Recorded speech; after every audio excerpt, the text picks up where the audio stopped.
Welcome, everyone, to a Loving Night's Peace Out of the Bathtub podcast. This is our monthly book club chat. And this month we have read Angels in My Hair by Lorna Byrne. And this month it was Ashlyn's birthday month. And this was her special pick because it's one of her favorite books. And we'll hear more about that later. But let's just have a really quick check in. And I have to start with Jenna because every book club, Jenna has a coincidence with the book we're reading. Anything this month, Jenna? So nothing major, although I did watch a movie last night. I don't know if anyone has seen A Man Called Otto with Tom Hanks. Oh, such a good movie. And I don't want to really spoil the movie, but his wife passes away and he has kind of a miserable life after that. And he has a series of events of just being miserable. And there's all these God winks from God to him throughout the whole movie. And it was funny that we just happened to watch that movie the night before, and I was bawling my eyes out at this movie. It was a really good one, so you guys should watch it. That was the only one I could pull because I saw our book club questions, and I was like, did I have any questions? Not as many, but just a good movie plug. What about you, Ashlyn? Anything new with you? Any coincidences? Well, anything new with you? Anything you'd like to share for our book club people? It's your birthday. Just out here thriving, living my champagne year. Honestly, so many cool champagne vibe things happening and really going with the flow of life versus kind of forcing things and, putting love six actions into play in my mindset and how I interact with others and deal with situations kind of outside of my immediate control. So that's what I'm doing, but I'm super excited for my birthday. And by the time people listen to this podcast, my birthday will already have happened. But I am just ready to ring in the new year, which you guys will laugh at what I'm doing for my birthday. I've asked my mom and dad to come over and help me clean out my apartment. I want to paint my table, refresh my patio, clean out my closet, fill my bike tires, and just be like reset, ready for this new year. Fresh, clean start. I'm actually very excited. So I guess that tells you I've been having quite a champagne year already, that I'm not looking to do something special to celebrate and just kind of settling into the mundane. But there's beauty in that too. And I'm grateful for those acts of service. And I'm going to have a little party with my friends on the rooftop after. And then I'm going to go visit Jenna in San Diego. Woohoo! And I have a birthday surprise planned for Ashlyn because, as everyone has already noted, her birthday it's a national holiday around here. So stay tuned for next book club to hear what we did because I can't. She doesn't know. She doesn't know yet. Oh, I'm so excited. Thank you, JP. You might have noticed, but we are down one Ash. Ashley is not going to be able to join us for book club anymore because she has had some good things happen with her professional soccer career, which is what she has absolutely been working so hard towards. So we wish her the best of luck. So let's check in. Teresa. What's new with me? Well, I called in all the angels in the last couple of weeks. I got to visit my son in Texas. He was having some lower back surgery and called in all the angels, all the Reiki, everything. And he is walking pain free, like right after the surgery. I'm on cloud 9.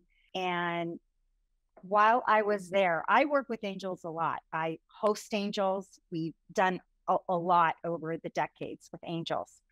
And I ask, who's my guardian angel? I don't get a name, but no big deal. And while I was visiting my son and he was kind of recuperating, I just asked again. And in this moment, I saw the words in my mind's eye, Noah, Noah. And well, okay, whatever. I swear to you, all day that day and any paper I picked up, any show we watched on Netflix or whatever, Noah.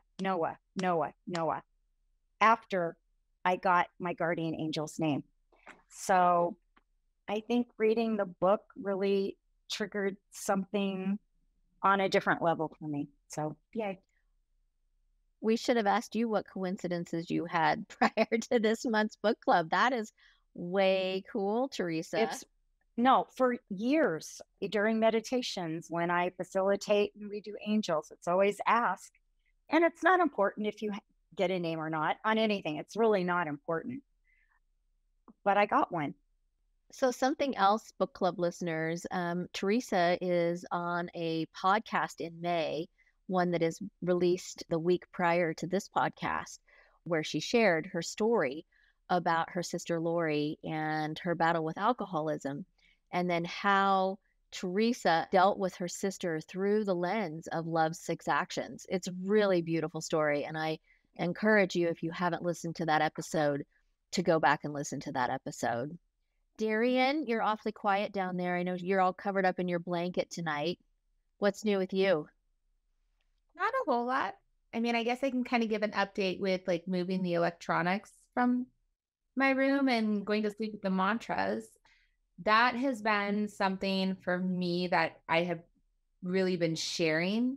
There's a few people in my life that are having some struggles, and I will share with them kind of like, oh, how are things going? Like, what are you doing to make yourself better? And are you just at least talking to yourself nicely?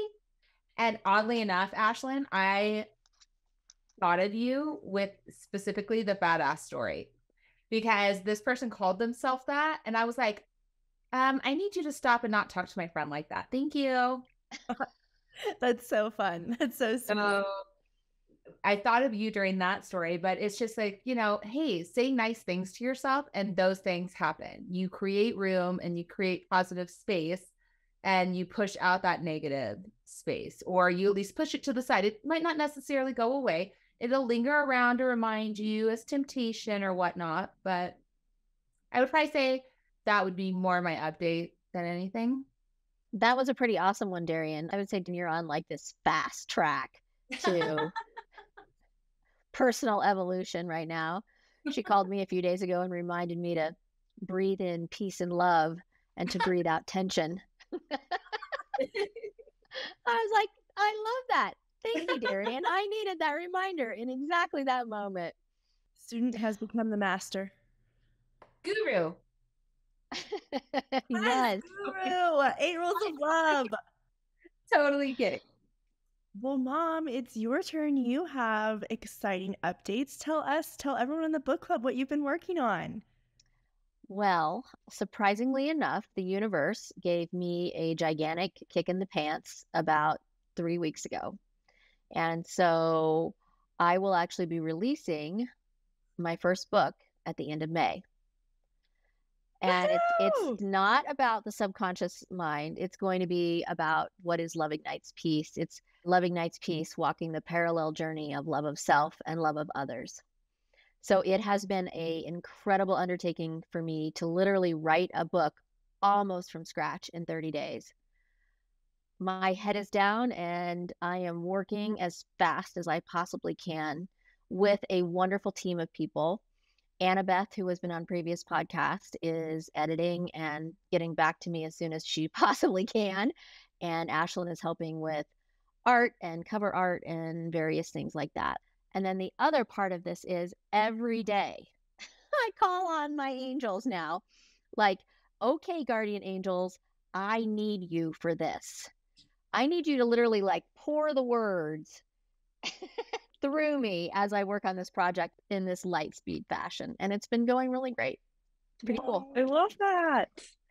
I said this on a previous podcast this month, but it is actually very good. Her writing is really great. And I just have to put this shameless plug in there, not plug, moment of praise, because she won't do this herself. But we had flown to Napa to celebrate my brother for his 30th birthday. And the man on the plane next to us was reading over my mom's shoulder as she was writing. And he, at the end, told her, that's really good. You're a really good writer. And it was just the affirmation that she needed. And it was kind of funny because at the beginning of the flight, I can't even believe I left this out. We were talking about asking the universe, please give us a sign that we're on the right track, and asking the angels support in that as well. And then boom, he just randomly, I mean, literally the whole flight, he read over her shoulder. That's cool. So he's the first reader. He got early access. Well, Ashlyn read one chapter. He's read a different chapter. And both must be really good because what I read I thought was excellent and I wanted to take notes. So She That's said, I can't exciting. even believe it, Mom, but I wanted to highlight some things. like I've grown up with you, so I know a lot of what you have to say, but whoa, it was really good. I needed to take notes. Oh, thank you. Thank you all, really, from the bottom of my heart, for your love and support in this process and just being here and showing up. So I really, really appreciate it. But we should jump in and get started on the book club podcast. Ashlyn, this is your pick. Why don't you read the summary of the book? Sure thing, chicken wing. Angels in My Hair has garnered overwhelming response from readers from many walks of life, giving them hope and helping them realize that no matter how alone they might feel, they always have a guardian angel by their side. Since birth, Lorna has had the ability to physically see and talk to angels. Through the power of her life story, Lorna shares how the gift of angelic support and guidance is ours. All we have to do is ask. All right, I actually would love to start with Jenna and Darian. What did you think about this? How did you like the book? Because I think the listeners probably already know what Teresa, myself, and Ashlyn think. I also want to put out there, you give your true feelings. My feelings will not be hurt if you. I can't start. Go ahead, Darian. You go first. I will say it did not do a lot for me. It really didn't. I was really struggling getting into it. And I was like, all right, I'm going to try to listen to it. Then I really kind of enjoyed listening to it as a story, but I didn't really walk away with anything. I don't feel like I got a lot from it. So one good takeaway that I found from this is maybe on this spiritual journey, you have to take different parts of it in pieces and phases. So I'm coming from a background of someone who I believe in God, I believe in angels. Understanding that certain people have the capacity to like see them is a little far-fetched for me. That doesn't mean that it's not real or true, but it was an interesting like toe in the pond for that type of concept.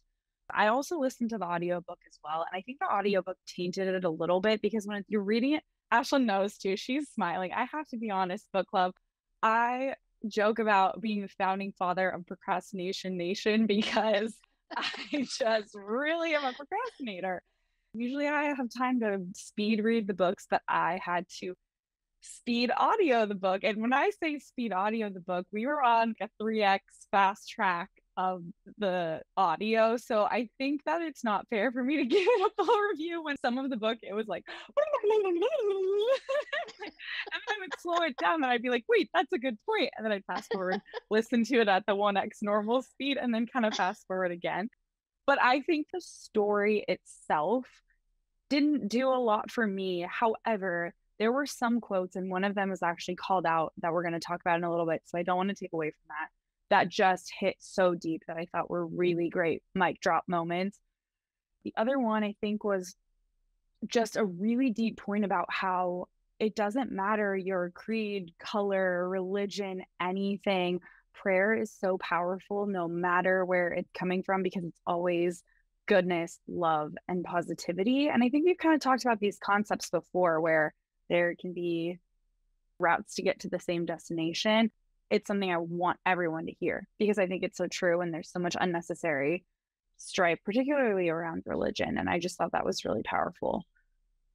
For me, this is the second time I read the book. Don't ask me why I didn't get my guardian angel's name the first time, but I didn't. But after reading it, like I said earlier, I did get my angel's name. So that was, for me, the best thing out of the book. I did not care for the book. I didn't like the writing. It was almost kind of, for me, irritating in a way. I know it's surprising, but I personally did not care for the book. The part that most, I guess I would say, intrigued me was about the angel of death. But other than that, it was kind of... Actually, it's so funny. This is the second time I've read the book. And the first time I read the book, I really felt a lot more like you feel now, Teresa. Interestingly enough, my second time through, I really liked it The first time through, I felt a little judgy on the writing. And this time I really felt like I absorbed the really beautiful messages from the angels in a way that I hadn't the first time through. I am laughing because actually you all are going to be surprised what I have to say. Plot twist! Which is that I actually didn't love it this time through, which blew my mind. I just loved this book so much the first time I read it. I think that that's just something for those listening to keep in mind, that if you feel called to read it, because maybe there's a nugget for you. If you don't, then maybe it's not the right time, but perhaps it just has to find you at a certain time in your life. I also think it ties into what Jenna had to say about your background. I feel like I have gotten really comfortable with this concept of angels. I do a lot of work with Tracy, and Tracy sees different energies, the good and the bad, and things like that. And so that wasn't any big revelation for me. I didn't think the writing was great. I thought some of the stories went on too long, where I was like, why are we still chit-chatting about this? But at the same time, I will say there are fundamental principles that I think were so affirming to hear in the book. Whether, as Teresa mentioned, the angel of death, or whether it is the power of prayer, like Jenna mentioned, or just knowledge that you have a guardian angel that is always with you, that is always working for you. I think there are still some big points that can hit a chord and make an impact in your life, and feeling that peace. I would say if you're curious about angels and curious about guardian angels or any angels, read this book. There is a lot of really valuable information if you're just wanting to start learning about angels, if you're just interested in going down that path. And one of my biggest things that I wish everyone knew, and I know we've talked about this before and we'll talk about it again, but the way she describes it is an unemployed workforce. There are angels all around us all the time, just waiting for us to ask them for help. We have free will, and we have to ask these angels to support us. Just keep that in mind, that like there is always someone there to help, but ask. And so if there's one takeaway from this podcast, I hope that you just start to ask if there is something you need help with. And you might feel silly or foolish, but what's the harm in asking, right? Your angels are there for you. That's a huge takeaway. I loved that, how they said an unemployed workforce. And they made a joke that she's keeping all of them employed because they're not getting utilized enough. And I thought that was really cool and really affirming. So I did like that. And there were several nuggets of that. But I agree, the stories were a little, I didn't want to come too harsh because Ashlyn, I knew it was your pick, so I wanted to be gentle. But the stories were a little bit slow and drawn out, where you're like, all right, get to the punchline. But great overall thesis, I would say. I do think that it is hard to probably hear for her that she was concerned about these things and then we didn't like her writing, but there was still so much value to what she put out there. So if it's not perceived in the way that maybe she wanted it to be, it still had so much power to what she put out in the world, and that's really valuable. Yeah, I mean, I think you could feel her fear in writing the book.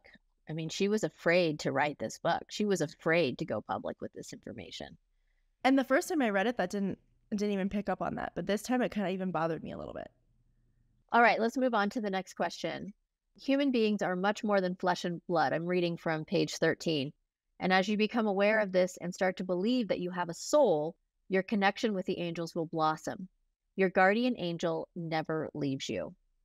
Each one of us has been given a gift, a shield made from the energy of light. It is part of the guardian angel's task to put this shield around us. To God and the angels, we are all equal. We all deserve to be protected and to be cared for and to be loved, regardless of what others might think of us, good or bad. Your guardian angel is the gatekeeper of your body and soul. He was assigned to you before you were even conceived. As you grew in your mother's womb, he was there with you every moment, protecting you. Once you were born, as you grew up, your guardian angel never leaves your side for an instant. He is with you when you sleep, when you are in the bathroom, all of the time. You are never alone. When you die, your guardian angel is there beside you, helping you to pass over. Your guardian angel also allows other angels into your life to help you with different things. They come and go. I call these angels teachers. So, have you guys started a conscious relationship with your guardian angels? We know the answer for Teresa is yes. Well, I work with angels a lot. I work with my guardian angel. I do readings with angels, the whole bit. Again, you don't have to know their name. It was just a bonus all of a sudden for me to get a name.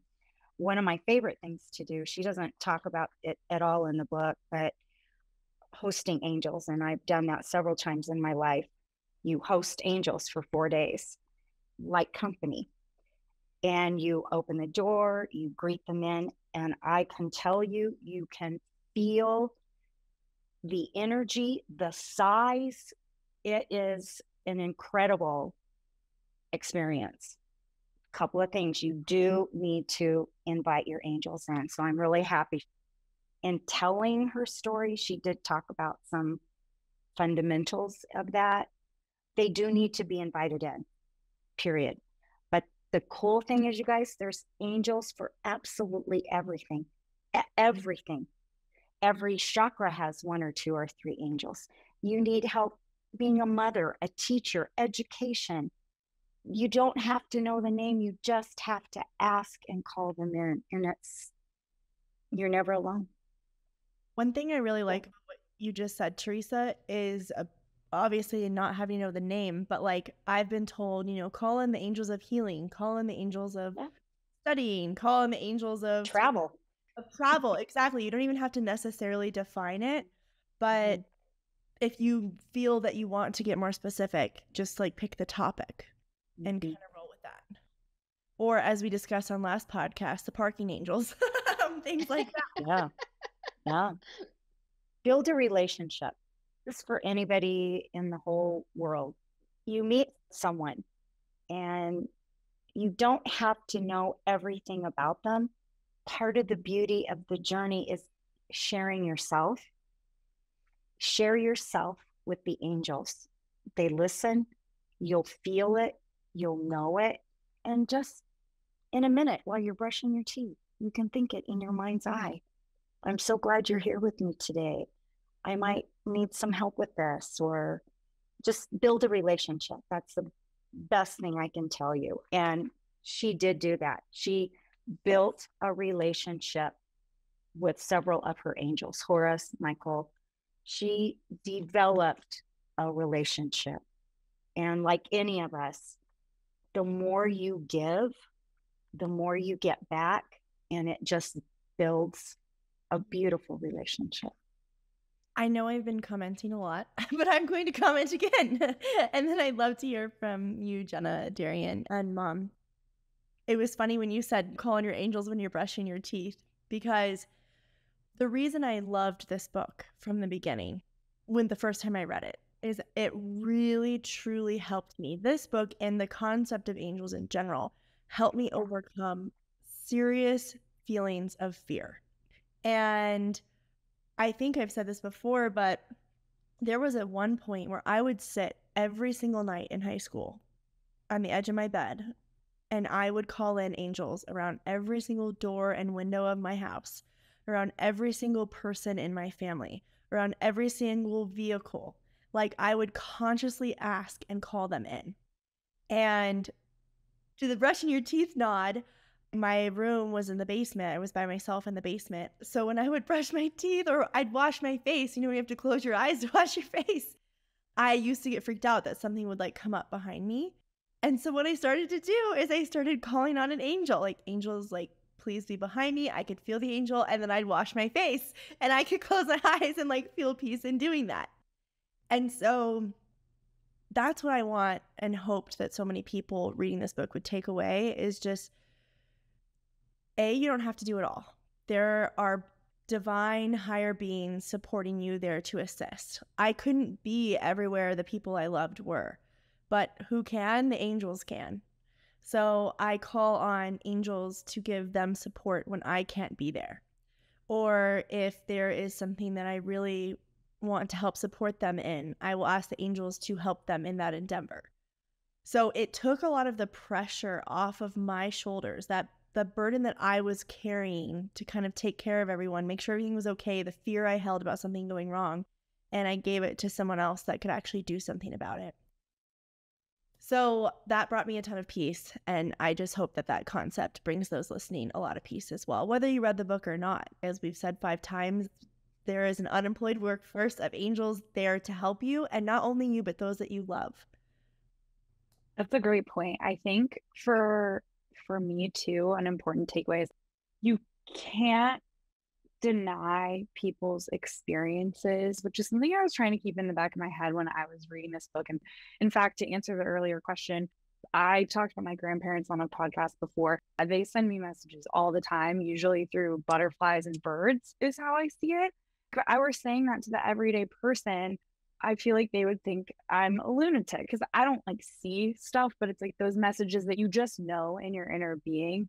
And I've had some of those experiences where I've prayed about something or called upon help for something, and this level of peace and tranquility and love is like, you can't even describe it. Like, it gives me chills down my spine, and I don't even want to try to describe it. All I want to say is kind of what Ashlyn, to echo her sentiment of, just try it, because you will be so shocked at what you feel when you pray for some kind of thing and you feel these feelings of love and peace that you never thought were even earthly feelings, because they're really not. They transcend almost like the natural world. It's like beyond us.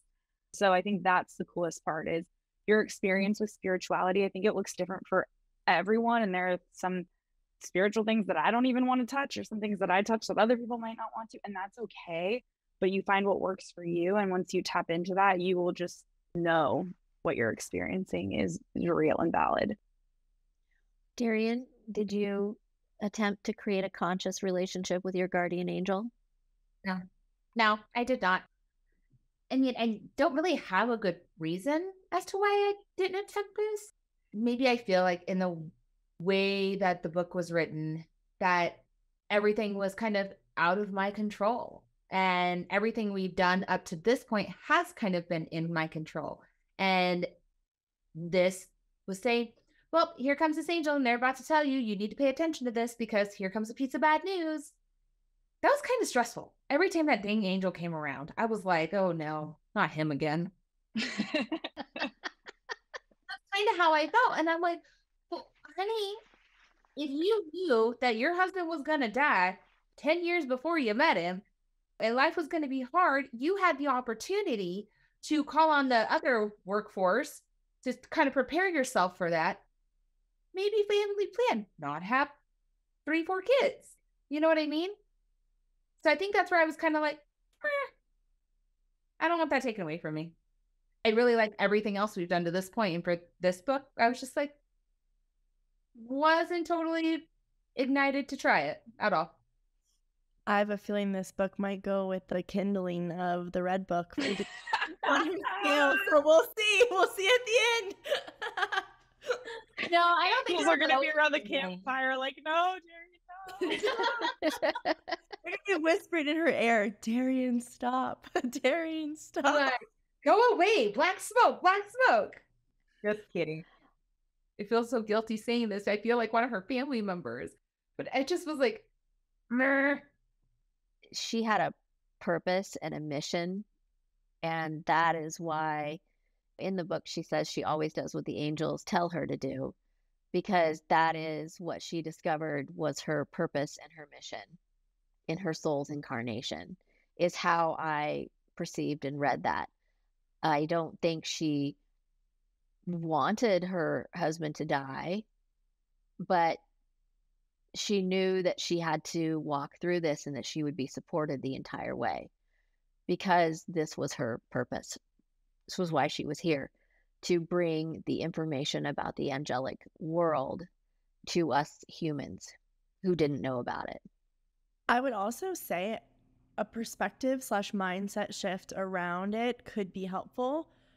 Yes, there were things that happened that felt out of her control, but in my opinion, calling on the angels is a way to deal with the things that are out of our control. Here's a perspective, honestly. Let's take, before she even met her husband, you're going to meet this man and you're going to have kids and he's going to die, right?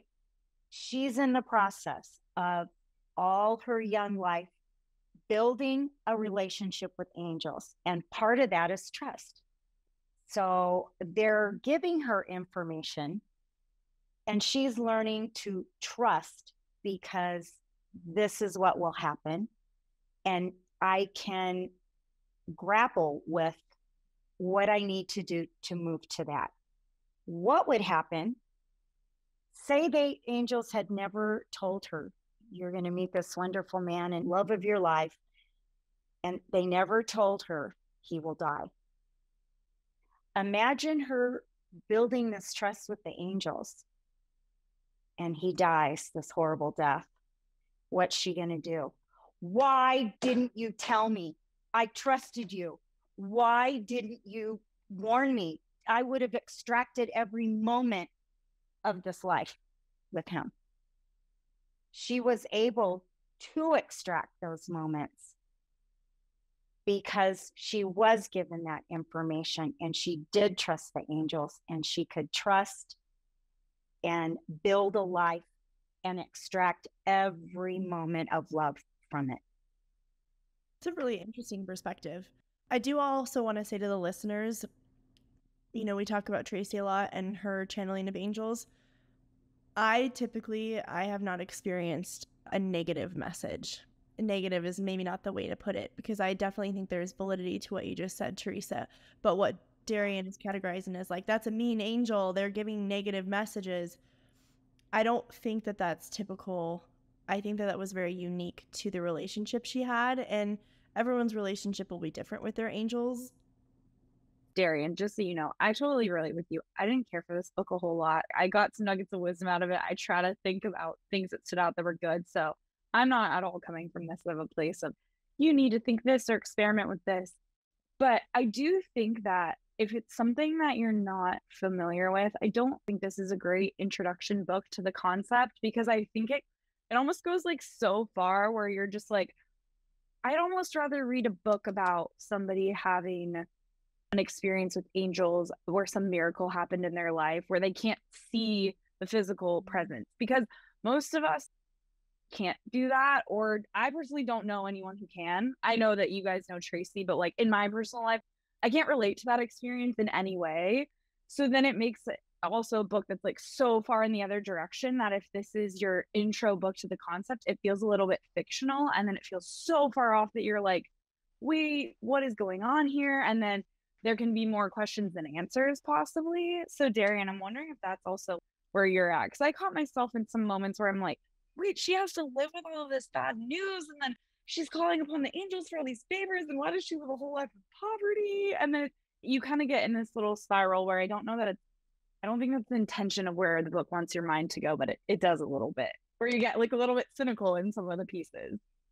I think that's honestly such a good point. And when I was reflecting reading this book, I thought I had the introduction from Deb, who is also a freak MDS, Dr. Deb, before I had read this book. And I grew up Catholic with my grandma, who is super, super, super in alignment with angels. I mean, she calls on her angels. She prays to her angels. We've talked about the angels. And so having that background, I know you grew up Catholic as well, but having that background, I think, prepared me in a way that this was normal, accepted thought.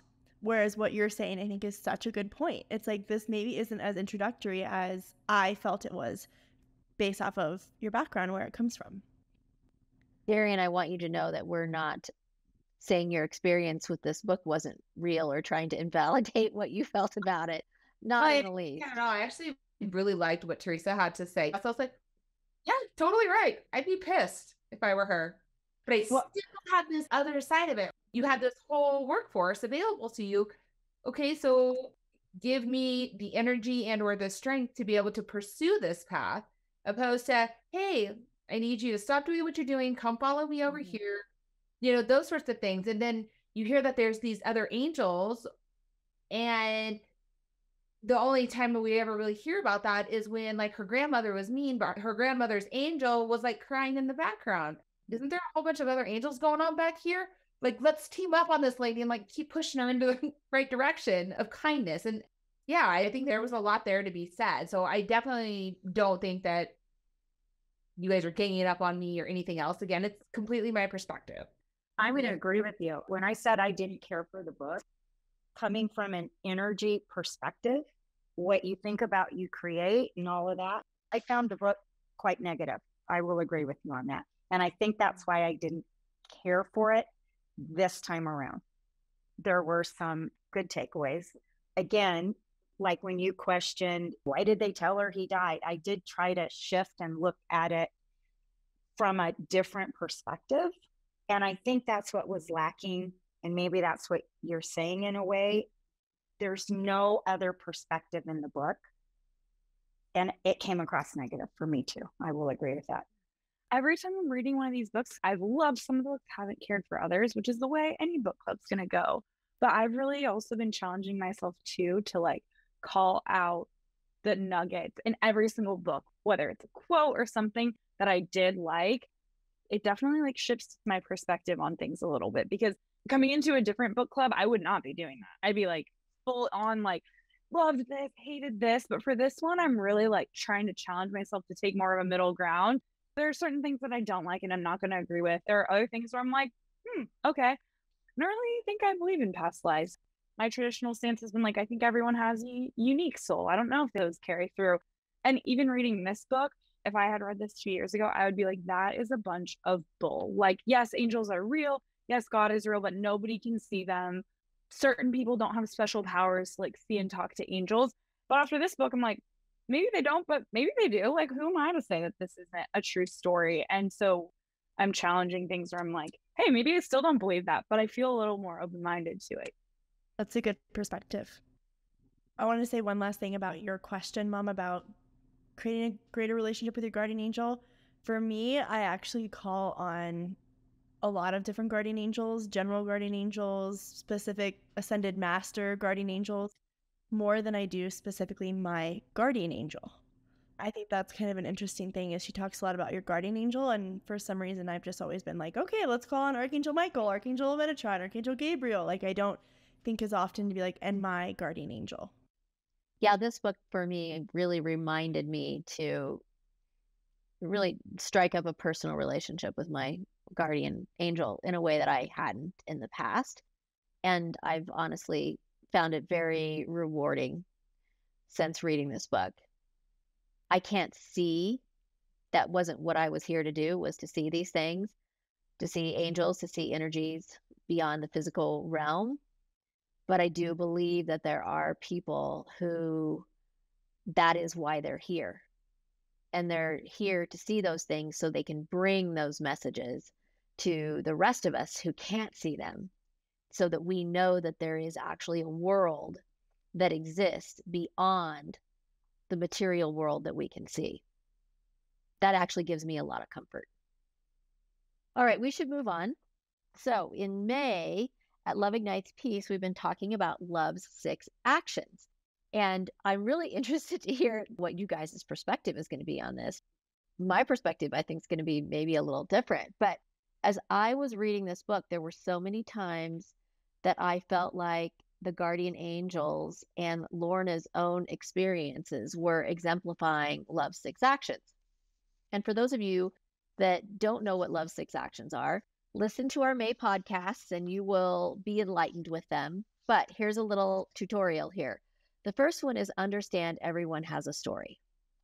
So all of these love 6 actions are really built to create a greater sense of not only self-love, but also create this compassion and love of others, even people that you don't know and you don't necessarily like. But that doesn't mean you can't interact with them from this perspective of love. The second one is discern instead of judge. The third one is allow them to learn from their own experiences.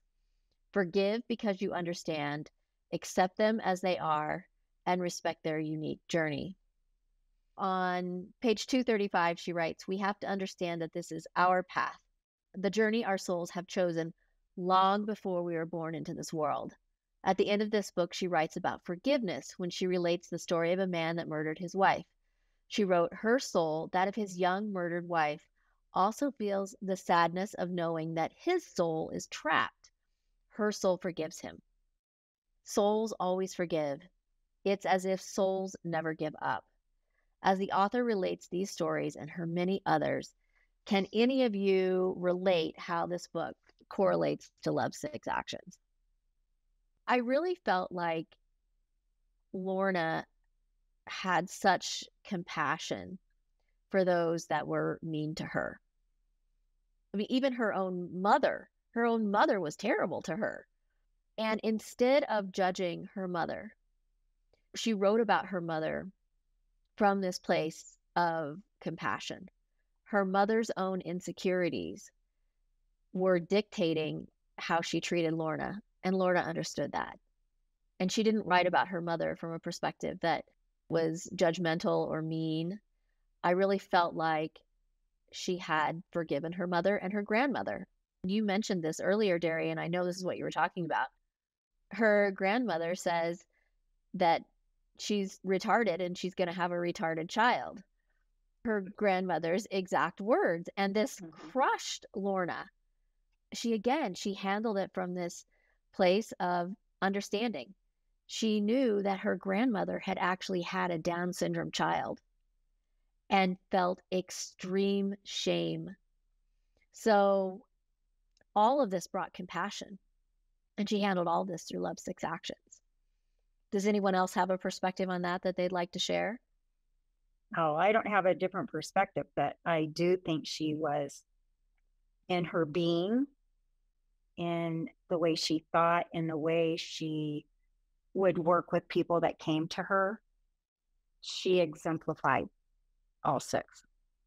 Without her even consciously, am I discerning or am I judging it was just her innate love to want to help. I think she hit all six. I can't remember if it was the man who murdered his wife, but she would pray on behalf of the people who would do bad things because she also saw that innate goodness in people, which I think is a really interesting perspective that I'm definitely going to, I tried it already, but it's a good reminder, challenge myself to really look for the good in people, that everyone has this innately good soul. I think sometimes that gets clouded by these other things like jealousy, insecurity, greed, all of these yucky things that get in the way. And this reminded me of actually something Ashlyn told me, which I've never, ever, ever had somebody come to me with such a wise perspective. I was having difficulties with someone in my life and they were really giving me a hard time. And Ashlyn, instead of, oh, like, screw them, she said something along the lines of, pray to send 1,000 angels to do good deeds in their name. And it was basically like, send that person love. Of course, don't wish anything bad to happen upon them, but go the opposite way and actually call love upon them, because it's probably what that person needs. And it wasn't even in a way of be superior and this person's inferior and go send love to them. It was just like, maybe they needed some extra love and their soul's innately good. So go send some love to them and have like angels do some work on their behalf. And it was just really cool because no one has ever given me advice like that. So thanks, Ashlyn. Maybe you can remember what it was, but it was something like along those lines. That's so sweet. I truly don't remember exactly what I said, but it's the concept that the hardest people to love are the ones that need love the most. So we always talk about within Love Ignites Peace as well, you can't create a new experience from the same energy that created it. So if she is jealous, envious, angry, hurt, your anger, your hurt is not going to make the situation better. It's only going to continue to create that same sort of situation. But what could make it better is sending that love, sending that light. And again, the things that are outside of your control, asking the angels to go take care of that. Like, help that person. Please help her heal her soul and her energy and her light and have good things happen. Because when that happens, not that you're doing it selfishly, because you truly are doing it from a compassionate place, But it also does in turn help you. If she can start feeling better about herself, then she'll stop being so dang jealous of you. And Jenna would never say this. Oh, she was jealous, but like, that girl was jealous. Okay. So, just those kinds of things. Thanks for sharing that, JP. I'm changing the subject a little bit now because I do want to talk about one more thing from the book through this lens of Love, Six Actions. And she spent a lot of time talking about women who have miscarriages or women who have chosen to have abortions. The compassion or allowing that woman to have her experience with this, because she is saying that that child already knew it. That child's soul already knew it before they came in. So don't hang on to that. Forgive yourself if you're feeling any guilt over that or shame or what have you. Just let it go. Your experience was perfect, and that little soul's experience was perfect too. And I just really thought, I hope that brings comfort to so many women who have lost a child. A very good example, Mom, and great thing to tie together. In the sake of time, I think we should move on to the next question. So the next question is from a listener, Hannah from Santa Fe, New Mexico, and she asked, do any of you have a story where you felt or knew that your angels are watching over you and helping you? And this time I can start if you'd like. Paige and I had talked about this. This is a pretty quick story, but basically what happened is we were out for a walk where we lived, where there was a lot of open land and a lot of wild animals. So that was something you usually would think that you're aware of and careful of. But one day we were walking and there was a dog that was someone's dog, and I don't know what happened to this dog. I'm trying to understand this dog story here, but the dog barreling down off of this 35-acre property and came teeth exposed, growling, barking. He was coming at us. No, nothing held back. I've never seen a dog act like this or behave this way ever. And so we stopped walking. And again, we're in the middle of nowhere. Like, there's not a house for us to run to. There's nothing for us to do. And so I just dropped in and I just started out loud calling on each of the angels that I knew of. And I was so empowered, like fully embodied in the calling of these angels. I was like holding the space, knowing they were around us. And it was so interesting because this dog came all the way up into this circle basically that we had called upon around us. Probably 3 feet away from us. And he just stopped, like he hit a wall, and he just couldn't go any further. And he yelped, like someone had not hurt him, but you can't come any he closer. Yelped. And so he slowly backed away, and we just held the line, like embodying that energy. And this is kind of maybe, Darian, a mix of what you're talking about too, of being empowered in it. It's like, yeah, we were calling on these angels, these higher powers that could support us, but we were doing it from this place of empowerment and free will of, hey, I know a tool. These are all tools in our toolkit to help us live a healthy, happy, safe, protected life that you want to create. And so it was in this moment that we definitely had angelic support.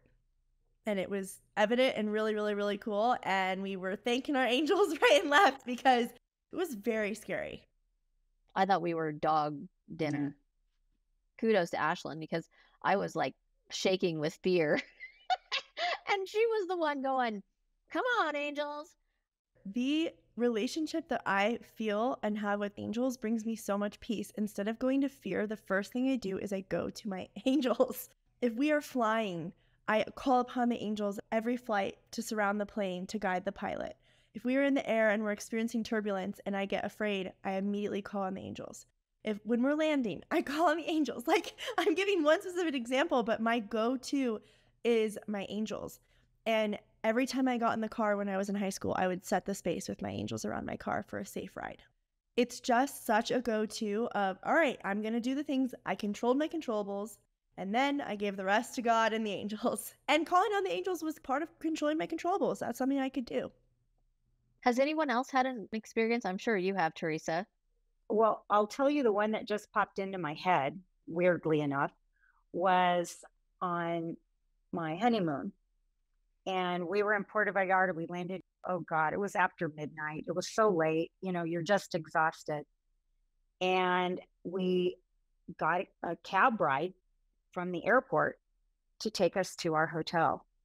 And we're all of a sudden looking around, and we're out in the middle of nowhere. I mean, nowhere. Luckily, my husband speaks a little Spanish, mostly bad words. And he looked at me and he tightens my hand. We were very vulnerable out there.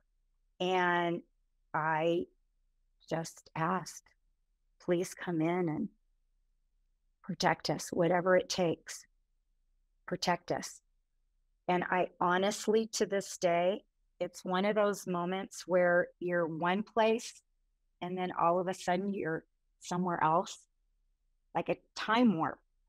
And all of a sudden we're in the city.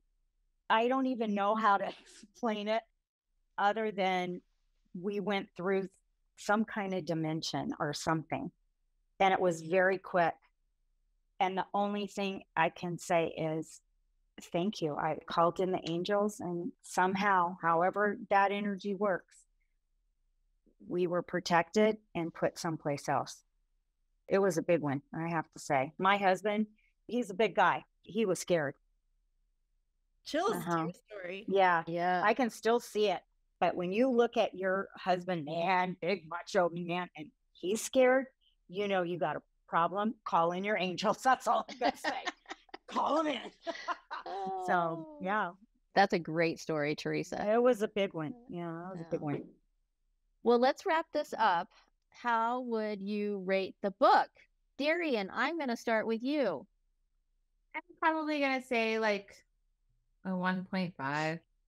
A 1.5. Okay. I think my reasoning for that is I just couldn't get on board. I think the idea of the angels, I like it.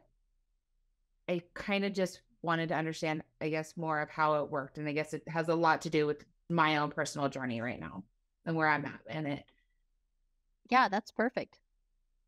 Darian, I'm hoping that one day we hit on another book that you really like. I know you really like 8 Rules of Love, but it's going to be my supreme goal to find books that you like. Reading these books are great. It does bring up things that I'm like, not really there. Because I don't think that's really the path I'm on. I'm not necessarily about the stories. It's about the education, because I'm loving what I'm doing and where I'm going right now. That this was like, all right, cool. This is a fluff piece. Off we go. Jenna, I what do could you not think? agree more. Always makes me want to rate the book higher because the conversation is always so valuable. As the book, as a standalone, I'm going to give it 2, but I will say for all the listeners, really explore that spiritual side of you, especially if you haven't before. I feel like you'll be really delighted at what you find. Teresa? I am going to give it a 2. I almost want to say 2.5, but I just can't push it that far.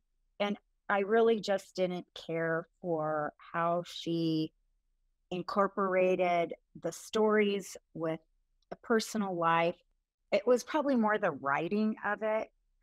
I couldn't hook into where she was, and I'm going to take ownership of it because I think from the perspective of where I am now and how our thoughts create our reality, I felt a disconnect with her thoughts and her reality. But that's just me. And like Darian, that's where I'm at in my journey. Mama, how about you? I'm going to give it a 4. I really enjoyed it the second time through. I don't know why. I think it was probably just where I was in my life or in my journey, and I needed to hear that information. And ironically enough, this big kick in the pants came right as I was reading this book. And I don't think that was any accident. I think the reason that this was really important to me right now was I needed to know that I had this support, this angelic support during the process of writing this book. I love that. I actually was sitting here trying to figure out what I am going to give, and I have decided to also give it a 4 because I loved it so much the first time. I'm kind of averaging my first experience with my second. And then what Jenna said, like the conversation just really lights you up. And I do want people to find peace in calling on their angels. So I'm giving it a 4. I've decided. Which brings us to an average of 2.7. You know what? Really proud of you all for reading it. I do have to say, I'm really liking that we're not all on the same page with the books. I think it makes the conversation richer when we don't all have the same things to say. I am in 100% agreement with you. There wouldn't be much of a book club discussion if we all thought the same thing, would it? And I love every single person's perspective. I truly do. And it's valuable. It's so valuable. So thank you to each and every one of you. Okay, I'm going to share this really quick. Interestingly enough, I reached out to Lorna Byrne through her publicist type situation and asked if she'd be willing to do a podcast with Loving Nights Peace. And I never heard back from her. And it was so interesting. I kept thinking, if she's meant to do this, I know that she'll do this. And I think after listening to tonight's book club discussion, I understand why she didn't. If there was a divinely guided reason for her to not do it, because I think she would have felt not supported in the process. It all works out perfectly. I think her angel warned her. I think her angel did warn her, don't do this. Don't do this. Red flag. A good warning. So the parting quote that I would like to share from this book, and I think this is one of the most important things that she says. Many of us have a fear of death, but there is no need for it. Death is like birth. You are born into a new life. You actually don't die. It's only this physical shell that you leave. Your soul is perfect. When your soul is free of your body, it can travel through the universe to places you never imagined. How can I help you understand how wonderful this feeling is? And if this book could take away one fear for every person on this planet, that fear of death would be such a gift to be able to get rid of that. I feel very shy, honestly, in saying this, but we are going to attempt to read the book that I'm publishing at the end of May for our next book club. I don't even know if I'll be on that podcast. So it will be a good opportunity for us to just talk about a Loving Nights Peace and what that is. And maybe you all will learn something from the book. I think I'm sick that month. Oh, Darian. It's going to be great. And then after that, we are really excited because we're starting to focus on a limitation a month. And so the books are going to get even juicier and not necessarily just about the tools, but like the topic and applying some of those tools, but just kind of a vision for the future. We hope everyone has a great rest of their day, no matter where you are listening, and get your freak on.